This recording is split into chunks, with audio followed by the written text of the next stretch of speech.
All right, here we are, Thursday, the Patriot Radio News Hour. I am your singular host, Jason. I've got JR. He's going to be joining me here in a moment.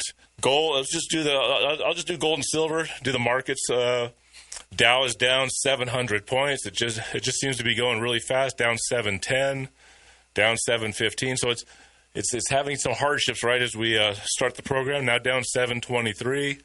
Somebody's selling, guys. Somebody's selling. The S&P's down about 48. The NASDAQ's down 74. Oil having a big day, big ol' up day. Up 4 1/4 on oil, 78.90. So oil pushing to that $80. It's looking like the inflation that we're anticipating here on the Patriot Radio News Hour. Maybe we get it this year. Maybe we get the end of this year. Joe says the end of this year. I think the inflation that's coming is going to be very severe next year. So maybe we'll get a nice little kickstart in 2026. And by 2027, we'll be looking at a $20 loaf of bread and a $20 gallon of milk. And we can thank our leaders and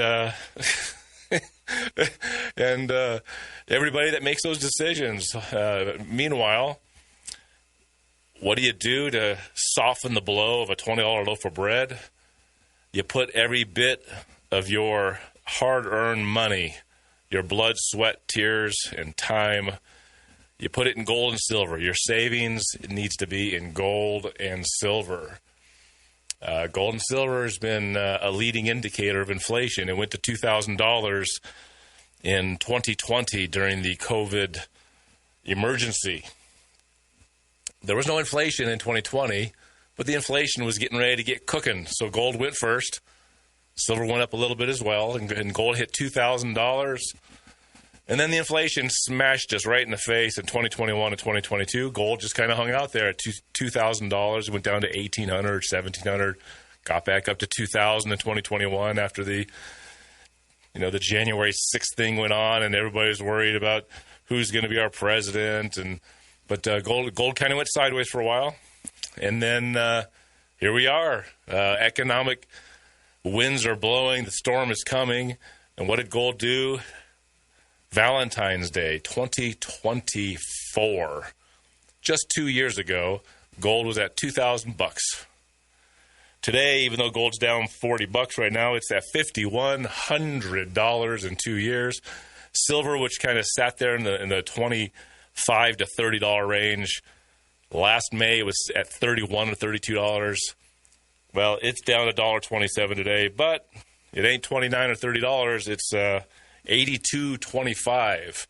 Leading indicators of the inflation that is coming. And when gold started its rise 2 years ago and keeps going up, I think it's showing us much more than even COVID that this inflation, maybe this added inflation, it's like a roller coaster, up and down. That's how the inflation hit in the 70s. That's how it's looking these days.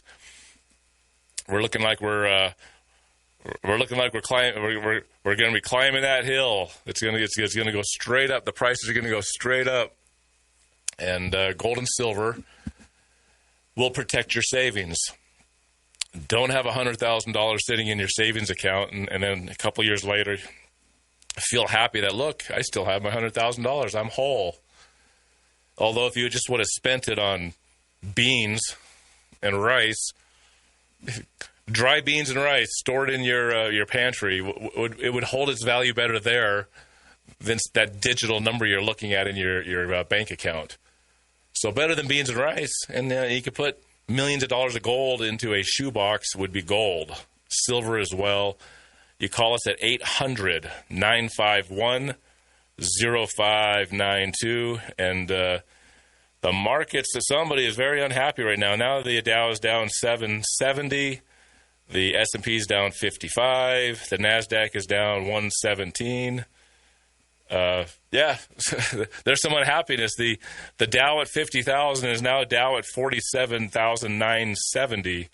So Yeah, I have JR on. JR has been talking about having a sell-off in the markets this year.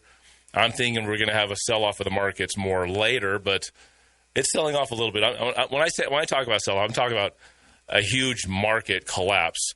You know, like during COVID that nobody talks about. The huge crash of 2020. No, all you hear about 2020 is the boogeyman disease. Nobody wants to talk about how the market lost 33% in 6 weeks, and we've never seen a market drop that hard or that fast ever. And the problem is that the spending that came behind it grabbed that low market and put it right back to where it was very quickly. And if you double the money supply, that's very possible. We're going to have stock buybacks in this country this year that are going to be so gigantic that even if the market sells down, in my estimation, down to 40,000 like right now, or 42,000, it's going to come back.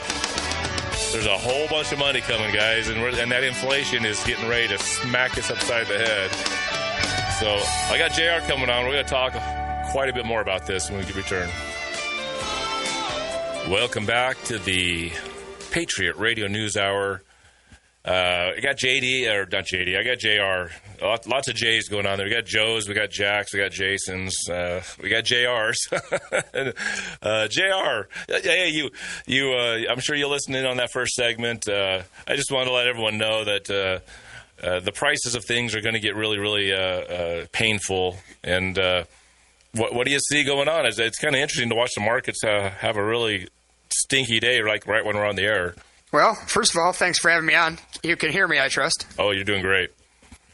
So, I mean, you know, you and I see things differently, and that is good. You see things like most people, like this can keep going. You're absolutely right. If the government can print enough money, anything can happen. My thing is, when there's dominoes, if one or two dominoes fall, you know, like World War III or the next COVID, you know, a tiny little domino like that, if that happens, no problem. But when you have geopolitical pressures, when you have the middle class definitely in a recession, and I know how this works. The rich get richer, the poor hover, and the middle class shrinks. The middle class is struggling. So if people start hurting enough, they're going to start taking money out of their 401ks. They have been. There's been a huge drain the last few years from 401ks. It's going to get worse. People are piling their money onto credit card debt. So that's record highs. So I think it's an everything bubble. I know that we work on a boom, bust, boom cycle. And I think even though the government's going to do their darndest to prop this up, I don't think they're going to be successful for much longer. It's too far, too fast. You know, I give you a lot of credit. I was on with you guys last Thursday, and I thought about it when I got off the show. You are absolutely correct. When I talk about pretty much a straight line up for 17 years next week, you know, the bottom of the 2008 Great Recession was March 9th of 2009. You know, we had some trouble in 2020, 2022, 2024. There were some setbacks, but the biggest, deepest V was the COVID, the March of 2020. And I guess the reason I discount it somewhat, it was all baloney. It was all contrived. The whole thing was a setup, in my opinion. So it's way worse. I mean, that makes things way worse because the government came in to save us, which they're going to do again. I get that. They can only go so far. You know, you guys, my show, we talk about being de-dollarized. We talk about the BRICS nations. They unveiled their currency, the unit, a couple months ago. It's the rest of the world that's had enough of us. Now, you add these conflicts. Do you know what I read this week? Wait till you hear this, Jason. You know where we're going next? Actually, we already started. We're going into Ecuador. So as we're dealing with Ukraine and Russia, you know, Israel and Palestine, now we're going to look at Colombia. We went into, I heard 50,000 troops quietly went into Ecuador. It's insane. So I think something's going to give. I apologize for rambling. No. One thing to keep in mind, so when the Federal Reserve came into power in 1913 and quickly started moving this country into a different form of government, a communist nation is what America was turned into before World War II. The actual goal when controlling the money supply was to double the money supply every 10 years. And that has actually succeeded. If you look at it over the course of the last 100 years, every 10 years the money supply doubles. So you have to print a lot of money from where we're at to where we're going. Now, if the printing of the money did not happen, let's just say it stopped happening in 2019, when the repo market started failing in 2019, we would have seen probably no COVID pandemic at all. There'd be no money printing. And you would have seen a market crash, JR, that would have not, we would still be in the middle of it. We'd be in the middle of a depression. So the reason that I say that we're going to see a huge market downturn later in the year or most likely next year is because I've seen the actual numbers from the actual stuff that was passed last year, the big, beautiful bill. There's going to be, first of all, the tax returns, which are stimulus. $1.2 trillion in tax returns. It's never been a year like this. They call it the tax cuts, but really what it is stimulus. You know, nobody wanted to hear that they're giving stimulus out. They're doing it. There's a lot of people that are getting hugely large amounts of tax returns that they normally don't get. That's $1.2 trillion. Here coming in the next couple of months is another $2.4 trillion, JR. And this is where, see the market today, you see the Dow down to 47,900. It can go down some more. Oil is pushing now. Oil's 79.31. It's trying to push that $80 today. I think this will go on for a little bit. You know, they got the war narrative. You know, it's all a puppet show that we have to watch on television. But I think it's going to come back. I think you're going to see the markets start to hit all-time record highs this year because of this inflection of money. There's this huge amount of money that's coming in from overseas. They've released the chains on any kind of fees or taxes or penalties. And so what's going to happen is these large companies are going to do stock buybacks. They're doing stock buybacks this year. So in CGR, you're right. Everything you're saying earlier is right. That, you know, everything that you're seeing is correct. But if you know 2.4 trillion is coming, and the amount of money that's being injected into America this year is more than the COVID money, it's going to have a so-called positive effect on the markets before the markets showed, in my mind, a real disastrous crash. I think it has to be next year or 2028, JR. I think we have the same vibe. I just think our timing is a little different. What do you say? Oh, I agree. And I hate to think, I know this sounds so bad from a financial advisor. I hate to think you're right. This isn't healthy, Jason. This is insane. It's not a legitimate stock market. You know, I educate people to the fact that the Dow Jones Industrial Average has 30 companies. They call them components, you know, because smart people are involved. They have 30 companies. That's pretty easy to manipulate. That's pretty easy to give, you know, to let them do the stock repurchasing, stock buybacks you're talking about. We have 38.8 now trillion in debt on the books. I mean, the interest on the debt now is the third largest line item. It surpassed defense spending. It's an everything bubble. Jamie Dimon came out, I don't know, recently and called these credit, private equity. He called this cockroaches. You know, we heard about Blue Owl a couple weeks ago and First Brands and all this. It's everywhere you look. So if the middle class is decimated, if the geopolitics get off the rails, and by the way, I mean, you want to watch the market get cut in half pretty instantly. If China and Russia right now decide that we've played around in Iran enough, and if there's a nuke that goes off in the world, and God forbid, I mean, I can't even imagine, this could get ugly in a hurry. So what I'm talking about is you are 100% correct. On paper, they can prop this up at least another year or two. Well, and JR, really quick, I mean, the whole thing is you talk about the everything bubble.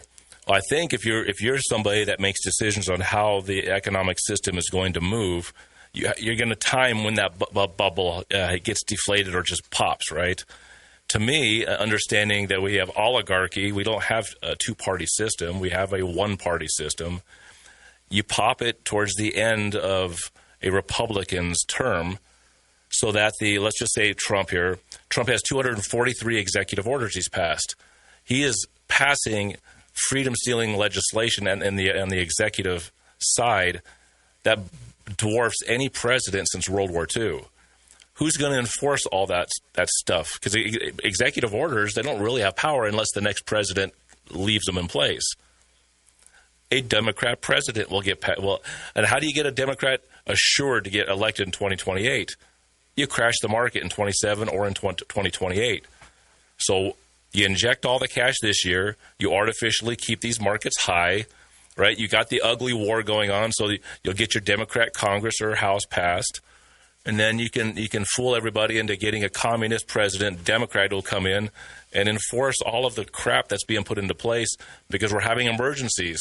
Iran's an emergency. COVID's an emergency. All these emergencies, the Republicans are great about, hey, let's get something in place to stop the emergencies. And Joe's here now. Joe's famous for saying, it's like, yeah, and the problem about passing stuff on emergencies is the next guy grabs it and enforces it on you. Right, Joe? Yeah, and again, I think that we're arguing and debating a timing thing, and the most important thing is you have to already have had your exit strategy in place before the event happens, and I agree to a certain extent that there's some timing about when they would like for these events to happen. The thing about, I think, what JR is really bringing home here is the timing can change on a dime. Yeah. Because somebody, you know what? They didn't do it exactly the way that we wanted them to do it, right? Take Iran as Iran didn't give up in 5 days like we were hoping, or something out of our control. You know, some people call them black swans, whatever term you want to use. If you wait too long, if you try to be too cute, you're going to get burned. And it's better, we say this a lot, and I'm sure JR agrees with this as well. It's better to be a year early, 1 year early, than 1 day too late. The whole theme of our show is we want you proactive, not reactive. We want you prepared, not scared. We say all the time, and we use quarters. We say if we take you safe 1 quarter, if we take you safe 4 quarters too early versus 1 quarter too late, that's a game changer. And, 17 years, we're due for the next bust. And Jason, your time frame, it's logical. We have the midterms coming up later this year. Mm-hmm. What if we move it up and, we decimate people's 401ks before the midterms? Most people, they're stuck. They don't understand what's going on in the world. They're watching The Masked Singer last night, for Pete's sake. Good Lord, by the way, if that's the barometer of our country, how much trouble we're in. So if gas prices are steady or going down, and my 401k is steady or going up, I don't care why. I don't ask why. I can tell you what, 2008, I was there. I was there in 2000 for the tech bubble bursting. I was there the day a plane hit a building. We're always shocked. Like Joe says all the time, how'd you go broke? Real slowly, and then all of a sudden. How is the next big, huge crash going to happen? Real slowly, like 17 years slowly, and then all of a sudden. And I'm shouting alarms because my grandfather, who started our practice in the 50s, in a day before high-frequency trading computers. It was just a different day. And his thing was buy low, sell high. You save a little more than you spend. There were certain rules. They've never changed. We've just diluted everything so bad, we think we're smarter than all these systems. And his whole thing, if you do believe, like Warren Buffett, you want to be fearful when others are greedy and vice versa. We've had 17 years of dollar cost averaging out of the market opportunities. And I think the war drums are beating louder. I think the recessionary caution is louder. I think everything is where you at least better have an exit strategy. You better have bought your cryptocurrencies. You better have bought your gold and silver. You better pay down debt. You better do your grandchild gifting. You got to get all this in order now, whether it's midterms or, like you're saying, Jason, in a couple years, you better be ahead of this, not behind it. The tough thing about selling your stock is, because we could talk about how there's going to be a market crash. The tough thing, though, about selling your stock is if we get into more of a hyperinflative kind of situation, a mild hyperinflation, if there's such a thing, stocks will be propped up just by the sheer volume of money that will be pumped in Because let's take Venezuela, because Venezuela, when they had their hyperinflation about 6 years ago, maybe 10 years, it's been a while, but they really had some of that really hot inflation. Everything in their markets went to the moon. People were selling because they kept seeing these ugly things happening in their country, but they were unable to buy the stocks back because it kept getting higher and higher and higher. They needed more currency to buy the shares. So it's kind of a tough. You have a tough job, JR, to advise people when to sell, because this is not an easy time to predict when to sell this stuff, JR. Oh, 100%. We'll be back. Joe's with us now. Patriot Radio News Hour. 800-951-0592. Patriot Radio News Hour on this Thursday. Joe and Jason with our guest, JR. And just, things get lost. Obviously, it was Epstein this and Epstein that, and now it's Iran this and Iran that. But underneath all of this, and what you're hearing JR tell you, is there's a lot of problems beyond the 30 stocks that make up the Dow. On the S&P 500, right? The vast majority of those 500 stocks have a lot of trouble. You don't see it because, Wall Street has a very good way of, they call it weighted. Hey, we weight the stocks. And all as they do is, hey, the crappier Dow stocks, the crappier S&P, the crappier NASDAQ stocks, we just give them less weight. And therefore, we give more weight to the ones that are doing well and give you an illusion that things are much better than what they are. And you need to be very careful. We didn't create the system. JR didn't create it. Jason and I didn't create it. This is what the bankers gave us. They decided to hell with, I would say, economic logic and reasoning and doing the right thing for the citizenry. They said, the hell with that. They literally threw it in the garbage and gave us all the middle finger. And the funny part is they got stock channels that cheer and clap, right? 100%. They cheer and clap. And guess what they do? Hey, every 10, 15, 20 years, we take that middle finger, we turn it into a fist, and we shove it right up your backside and do it all over again. 17 years in this case.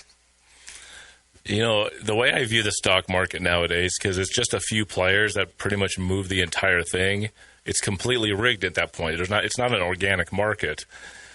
There's a movie that I remembered. It's an older movie. It's a Kevin Spacey movie, but it's called Father of Invention. And this guy, he's an infomercial TV guy. And he goes to prison because what he does, he invents these little devices, right? He combines two things, and it's the junk you would see on TV, especially in past decades. But one of his devices, hurt his the buyer. They was chopping their fingers off. It's like an exercise device and a remote control. By doing crunches, you actually can change the channel. And if you got your finger stuck, it would chop it off. But the reason I bring it up is he goes to prison, so his wife divorces him, and she gets the empire, right? $300 million, something like that. And one of the things she does with her money is she fancies herself as a singer, so she wants to put an album out, but nobody likes her singing. So she buys 1 million of her own albums so that she can go gold. She wanted a gold record. So she buys 1 million copies of her own record, and now she's a gold she's a gold record. She's a talent. And that's how I see the markets. These big companies have stock buybacks, or they have their employees buying the stock. It's a completely leveraged and unfair advantage to an average business that's probably working hard and actually producing good products. And they use the weight of their finances and their ability to borrow, or their ability to get the government to come in and give them handouts, right? And this is what we're going to see this year. JR, this is what we're seeing this year, where you're going to have this influx of money, and they're going to prop up these fake stocks, just like this woman in this movie who bought herself a gold record by buying all the copies. That's how I see the stock market today. And I cannot disagree with you. I keep getting this gnawing feeling that something is going to overshadow that. If it's okay, let me read something to you. It'll be quick, but I found an article on January 21st of this year on Zero Hedge. Is it okay to read a quick thing? Go for it, man. So the title of it is, "The Stock Market Isn't a Market Anymore. It's a Political Control Mechanism. It has become increasingly clear to me that the stock market is no longer a stock market in the traditional sense. Its primary purpose was once a straightforward venue where companies could raise capital by selling shares to the public, and where investors could freely buy and sell those shares among themselves." Fast forward to the end of the article. Meanwhile, market capital to GDP, the Buffett indicator, sits at a record high. It measures the total value of the U.S. stock market relative to U.S. GDP. Today, that ratio stands at roughly 221%, far exceeding prior peaks of 139% at the height of the dot-com bubble in 2000 and 106% at the peak of the housing bubble in 2007. You would be mistaken to believe today's insane valuations reflect a voluntary free market of rational buyers and sellers operating with honest money.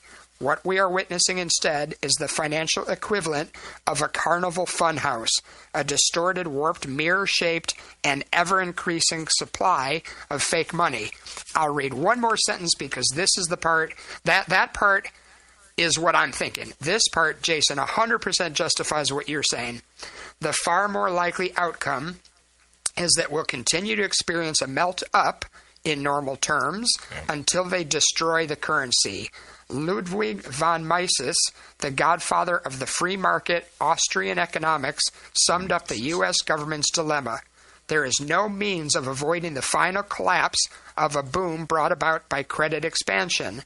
The alternative is only whether the crisis would come sooner as a result of voluntary abandonment of further credit expansion, or later as a final and total catastrophe of the current system involved. Wow, yes. That's beautiful. That's Mises economics. Yes, I've had lots of that stuff Mises, sorry. Well, I don't know. I think some people call him, but I've always been told it's Mises. But I've seen that stuff. So yeah, that's essentially what I'm seeing. I don't think the destruction of the dollar, the complete end of the dollar, is really going to happen. You have to have something replace it. And the BRICS is not a replacement because everything in the BRICS is going to be priced next to the dollar anyways. It's a funny thing when somebody wants to be outside the dollar system and then they price it all in dollars. It's a whole other system has to come and replace it before the dollar actually dies. It's just going to get weaker. But Joe, another thing you always say, the dollar is the cleanest shirt in the dirty laundry, right? I mean, that's until there's a clean shirt, we can't get away from the dirty shirt we've got. And so, JR, the markets will crash because that's how the biggest and the wealthiest and the most powerful make their money. So there will be a crash. I think we're all in agreement. It's just the timing. Right, Joe? Timing is everything. 800-951-0592. We'll be right back. Stay with us. 800-951-0592. The Dow down 800 plus right now. The S&P down 50. The Nasdaq's down 100. The 10-year note totally going the wrong way right now. Yield now 4.15. Crude oil is up almost $5. Just right now 79.50. 50 cents away from $80 plus. By the way, unleaded gas futures, which I just saw here driving to work this morning, jumped another 20 cents here in the valley, $3.89. But guess what? Unleaded gas futures up almost 12 cents today alone. So the prices at the pump, right. I know this, California, obviously, right, Nevada, because they get all their gas from California, Phoenix, right, we're going to see $4 plus gasoline here right now. And it's kind of just how this war stuff works. Gold's down 70 because, the dollar is gaining strength because that yield on the 10-year note. Silver down $2. So here's what we've got. We got just a huge opportunity. We've been running some ridiculous sales. Last week we ran $5 Indians. Those are all gone. By the way, those will be here Tuesday for those getting ready to pick those up. Today, $10 Indians, which have the highest premium on all of the old gold right now. $10 Indians, $2,640. That means two $10 Indians are less than a $20 gold piece right now. $20 gold piece is $52.95.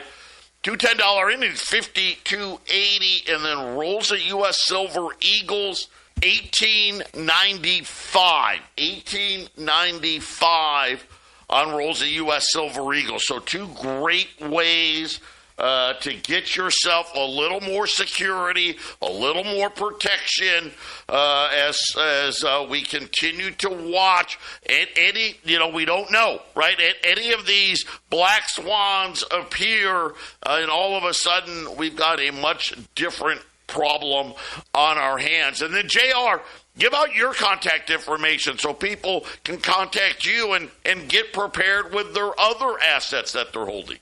Sounds good. I'm at 623-523-0444, or you can reach me at jr@rochfordfinancial.com. Let me give you an easier one. Instead of spelling all that, let me give you an easier one. You can find me at team@anothermoneyshow.com. So, and yeah, I mean, my whole thing when I talk to you guys, I manage money into the future without a crystal ball, and I've done so for 30 years. Jason, you are right. That is not an easy task, but I can tell you what served me well. I want to see what's coming. I want to, instead of following the herd, I want to be ready. I am certainly not telling anybody, run out and sell all your stuff. I mean, the sky is falling. I believe it is. I just don't know when. So I know, it comes off as I'm very pessimistic. I am not.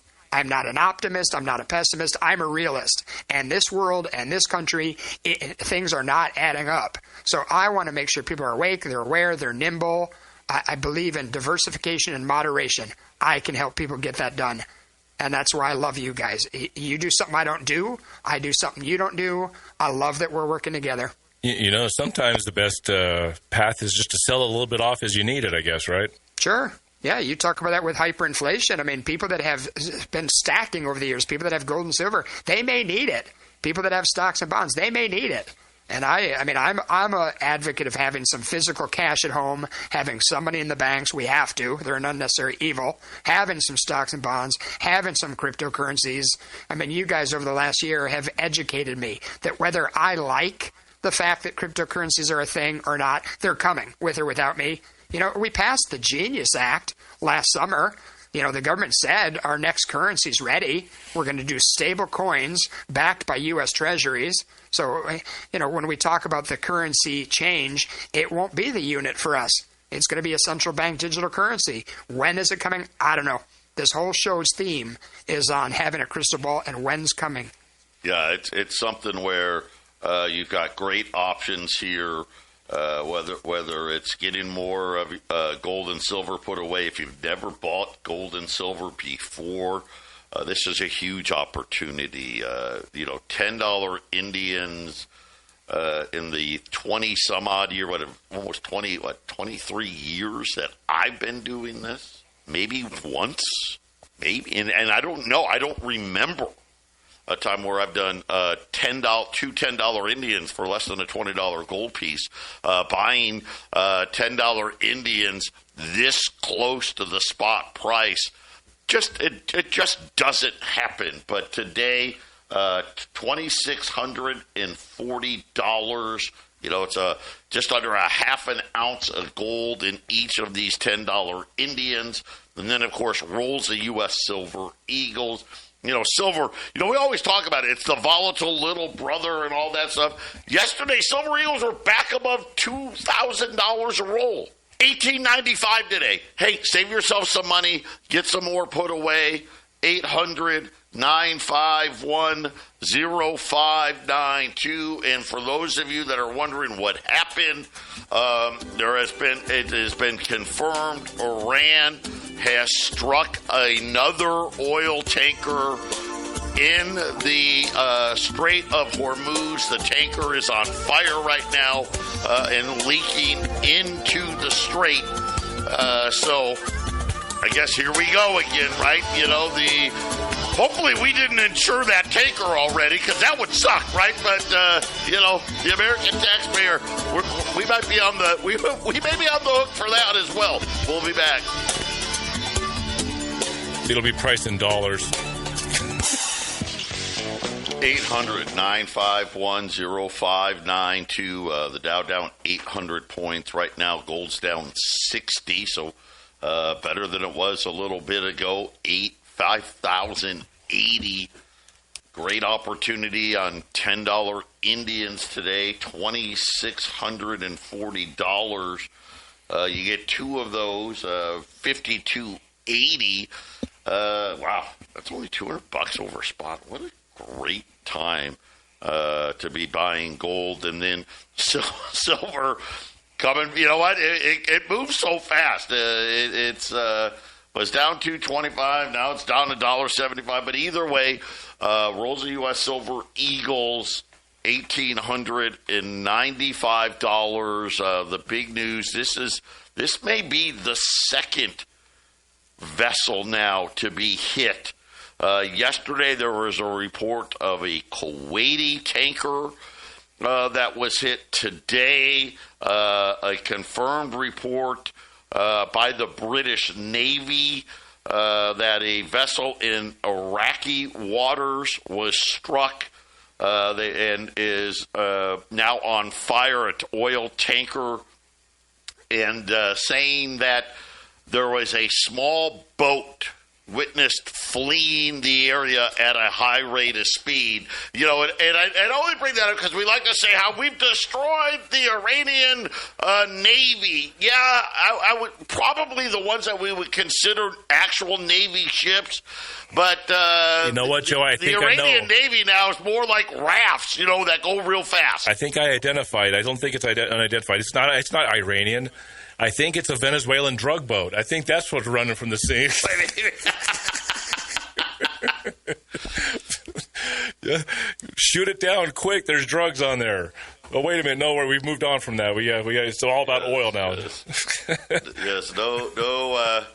No word as to, well, you know what? Maybe we should have practice. Maybe that's what the drug boat thing was all about, was getting practice for all of this. JR, you were muted. Sorry about that. Did you have a reaction to any of that? Yeah, that made me laugh. And I said, I think it's Ecuadorian, not It's an Ecuadorian boat. There you go. so Joe, you weren't on the air, but JR had expressed the knowledge that there's 50,000 American troops. You said it's in Ecuador now? That's what I understand. It kind of got under the radar. Well, on that I know that there are being reports of the United States military and, I guess the Ecuadorian military are conducting drug enforcement operations inside of Ecuador, which, you know what, I'm okay with because obviously that would say to me that Ecuador gave us permission to help them, right? That's the kind of thing you'd want, right? Where the government of the other country says, hey, can you guys come help us out? Yeah. Joe, versus what we've been doing. It wasn't reported at all either. Pakistan invaded Afghanistan last week. Nobody's reporting some of these other things that are, I guess, opportunists in this situation, JR. Dominoes. Let's call them dominoes, Jason. There's some big dominoes going on there. 50,000 dudes going into Central America. Stop some drug boats. Sir. Hey, JR, thank you so much, as always, for sharing your wisdom and your thoughts with all of our listeners.